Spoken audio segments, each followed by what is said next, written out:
നോട്ടേ വിട ഇനി digital currency. ഇന്ന് പത്രം നോക്കിയവർ ഞെട്ടി. ചർച്ചയായി ഇന്നത്തെ പരസ്യം.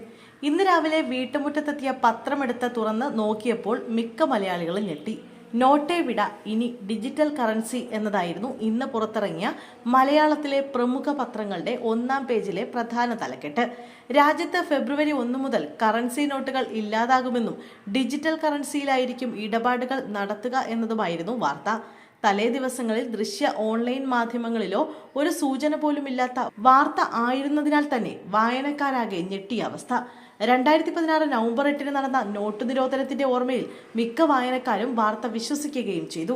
വിശ്വസിക്കുക മാത്രമല്ല, ആ വിശ്വാസത്തിന്റെ ബലത്തിൽ തങ്ങളുടെ കയ്യിലുള്ള നോട്ടുകൾ എന്ത് ചെയ്യണമെന്ന ആശയക്കുഴപ്പത്തിലാവുകയും ചെയ്തു പലരും.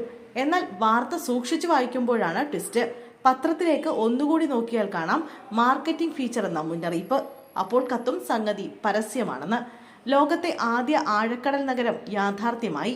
കേരളത്തിലെ ആദ്യ റോബോ മന്ത്രി 1 വർഷം പൂർത്തിയാക്കുന്നു. ഗോളാന്തര കിരീടം പങ്കിട്ട് ഭൂമിയും ചൊവ്വയും എന്നിങ്ങനെ പോകുന്നു മറ്റ് തലക്കെട്ടുകൾ. ടൈം മിഷനിൽ കയറി മറ്റേതോ കാലത്ത് എത്തിപ്പെട്ടതുപോലെ. ഒന്നല്ല, മലയാളത്തിലെ പല പത്രങ്ങളുടെയും ഒന്നാം പേജിലെ വാർത്തകൾ ഇതായിരുന്നു. ഒന്നാം പേജിലെ വിചിത്ര വാർത്തകൾ കണ്ട് കിളിപോയ പലർക്കും പത്രം സൂക്ഷിച്ചു നോക്കിയപ്പോഴാണ് ഒരു കാര്യം പിടികിട്ടിയത്. ഒരു സ്വകാര്യ സർവകലാശാലയുടെ പരസ്യമായിരുന്നു അത്. Kochi Jain deemed to be university ആതിഥേയത്വം വഹിക്കുന്ന the summit of the future 2025 പ്രചരണാർത്ഥം സൃഷ്ടിച്ച സാങ്കല്പിക വാർത്തകളാണിതെന്ന് പരസ്യത്തിൽ വ്യക്തമാക്കുന്നുണ്ട്. 2050 പത്രത്തിന്റെ ഒന്നാം പേജ് എങ്ങനെയായിരിക്കുമെന്ന് ഭാവന ചെയ്യുകയാണ് ഇവിടെ.